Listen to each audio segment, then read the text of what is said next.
Hello, everybody. Happy Tuesday. I'm here nice and early to go over the May. Wow. Wow. The May book of the month picks. I am so excited. I'm here extra early. None of you are because you're probably all sleeping, getting ready for the day, getting ready for work, driving to work, logging in for work, doing all of the things. But I'm so excited that I could do these extra early. And yeah, I'm very excited to see what their picks are. We're going to go over them all together. And yeah, we'll see what's happening. I'm so excited that I'm here this early. Good morning, Sharon. Good morning. Hello, everybody. Hey, Jill. Hey. I'm at work and trying to listen. Okay, I'll be extra quiet. Oh my goodness. Thank you guys so much for being here. I'm very excited. I have no idea. I have no idea how many picks, what the add-ons are going to be, and I have zero as of this moment right now with my last book of the month reading vlog that I did where I read 5 book of the months. I currently have 0 unread book of the months on my shelf. So I am ready to load my shelf up. Hopefully they have some good picks because I'm not going to just add them just for the sake of adding them, you know? All right, let's go ahead and as we go through, let me know what's catching your eye, what you've heard of, what you're excited about, what covers you love, what synopsises you love, what you're going to pick, and all of the things, okay? Hello, good morning. I'm excited too, Jules. I'm excited too. Okay, let me make sure I share my screen. That's the most important thing. Here we are. Let's see, how many? 6 hardcover selections. Okay, I'm so excited, you guys. Okay, let's do this. Okay, it looks like I'll need to eventually log in if I add books, but sci-fi, the Ministry of Time. This is definitely on my radar because I am trying to read more sci-fi and find exactly what I love and what I don't. So let's see. Having trouble finding the love of your life? Have you considered that you might be looking in the wrong century? Romance, movie-ish, emotional, salacious. Let me log in because I think it's just going to annoy me to no end if I'm not logged in. So let me log in really quickly. I don't know why I'm not logged in.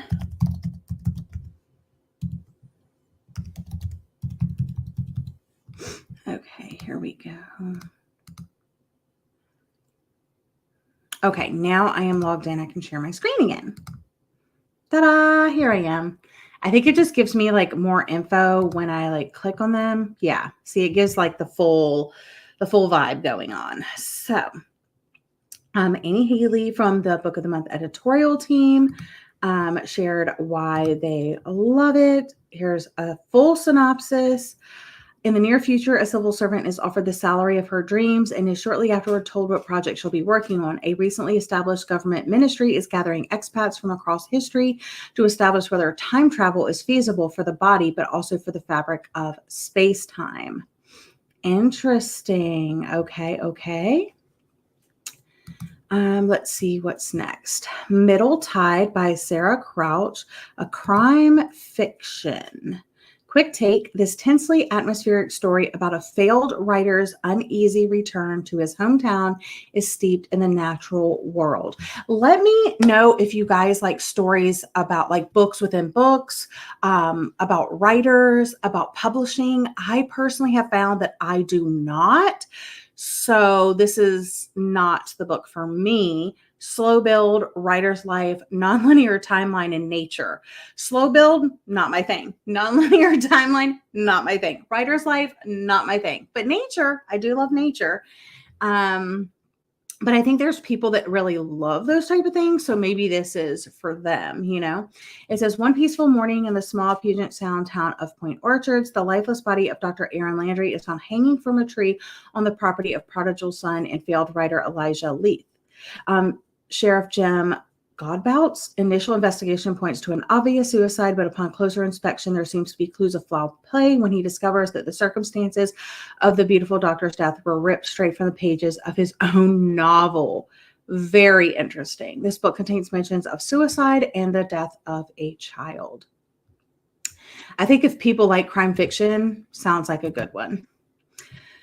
Oh, this is on my radar. The Return of Ellie Black by Emiko Jean, a mystery. Missing girls and small town secrets are not the only things hiding in this woods of the Pacific Northwest outpost. Multiple viewpoints, puzzle, feminist, and unsettling. Ooh, I like the idea of this one.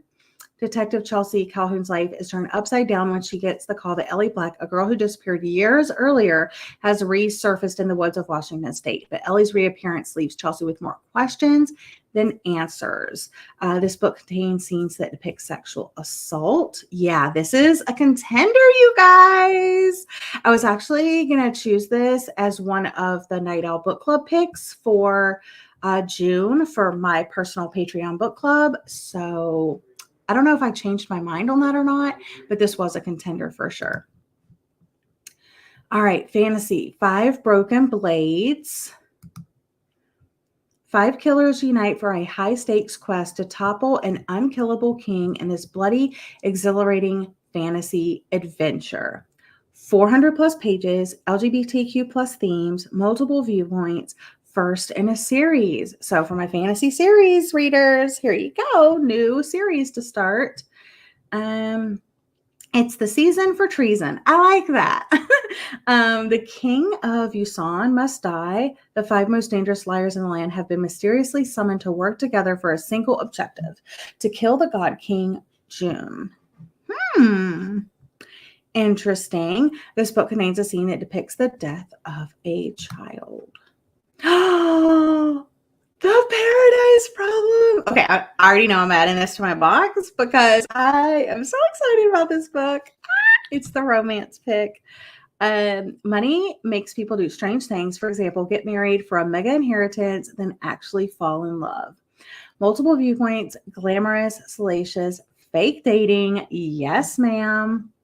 Annie Green thought she was marrying Lamb Weston for access to subsidized family housing while at UCLA. She also thought she signed divorce papers when the graduation caps were tossed, and they both went their merry ways.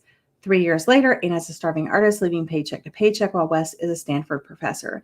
He may be one of 4 heirs to the Weston food conglomerate, but he has little interest in working for the heartless corporation his family built from the ground up. He's interested, however, in his $100 million inheritance. There's just one catch. Due to an antiquated clause in his grandfather's will, Lamb won't see a penny until he's been happily married for 5 years. I don't know. It just sounds so good to me, but let me know what you think. I also love the cover.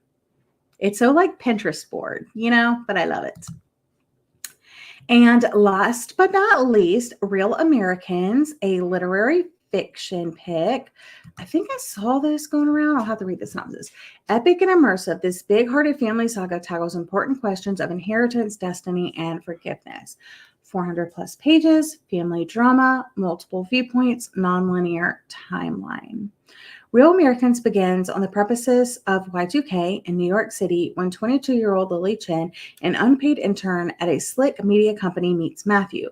Matthew is everything Lily is not, easygoing and effortlessly attractive, a native East Coaster and most notably heir to a vast pharmaceutical empire. Lily couldn't be more different. Flat broke, raised in Tampa, the only child of scientists who fled Mayo Culture's revolution. Despite this all, Lily and Matthew fall in love. Interesting. This book contains mentions of sexual assault. So there are our main picks for the month. Again, we have The Ministry of Time, sci-fi, Middle Tide, crime fiction, The Return of Ellie Black, a mystery, 5 Broken Blades, a fantasy, The Paradise Problem, a romance, and Real Americans, a literary fiction pick. So before we get into the add-ons, let me know what you think about the main picks. I think they had some really good ones. Let's see. Depends on the book. I'm also not a fan of slow build. Hello, Taylor. Definitely getting Paris Problem and Ellie Black. Yeah, those are the ones that I think I'm definitely getting Paradise Problem. Might get Ellie Black. Might. Yay! I pre-ordered the special edition of the fantasy book they have offered through Amazon already. Oh, nice. I didn't know about that. So thanks for letting people know, because maybe they want to check that out as well. Let me go ahead and add a book to my box real quick. I'm just going to go ahead and add Paradise Problem to my box, and then that way we can look at the add-ons. Let's see, choose add-ons. Okay. Let me share my screen again. Okay, here we are. Okay. I was like, dark matter, what? Okay, new and recent add-ons right here. Did I ever tell you another memoir? I am so happy they have been doing. I mean, off the top of my head, I know there's at least 3 memoirs that they've added this year. And I think if I go to like all books and then like search and see how many memoirs they have, like this is so exciting because I do love a good memoir. Let's see. In this moving memoir, a woman uses the gifts and letters bequeathed by her mom to navigate her coming of age journey. Melancholy. Life is tragic. This book is melancholy. I love that. Good to know. Emotional, family drama, inspirational, non-linear timeline. Did I ever tell you reads like a novel, but it's an unforgettable true story? Look! Gwen Kingston was just 11 years old when her mother passed away, leaving behind a chest filled with gifts and letters to celebrate the milestone of Gwen's life and each of her birthdays until age 30. Aww. That's sad. Oh, but it sounds so nice. It sounds so nice. Spitting Gold. I love this cover. Historical fiction. Vengeful spirits, spunky frauds, and all manner of queer affairs lurk in the shadows of this Gothic Parisian fable. Wow, lots of buzzwords in there. Multiple viewpoints, international, LGBTQ plus themes, and siblings. Paris, 1866. When Baroness Sylvie Devereaux receives a house call from Charlotte, her sister she disowns. She fears her shady past as a spirit medium has caught up with her. But with her father ill and Charlotte unable to pay bills, Sylvie is persuaded into one last con. Interesting. Okay, The Demon of Unrest by Erik Larson is a history book. I know he's a very popular author. Expertly researched and gripping, this epic Civil War history from Erik Larson illuminates a dark American chapter. Heavy read, multiple viewpoints, 400 plus pages, social issues. Obviously, it's based on history. On November 6, 1860, Abraham Lincoln became the fluky victor in a tight race for president. The country was bitterly at odds. Southern extremists were moving ever closer to destroy the Union, with one state after another succeeding the Lincoln powerless to stop them.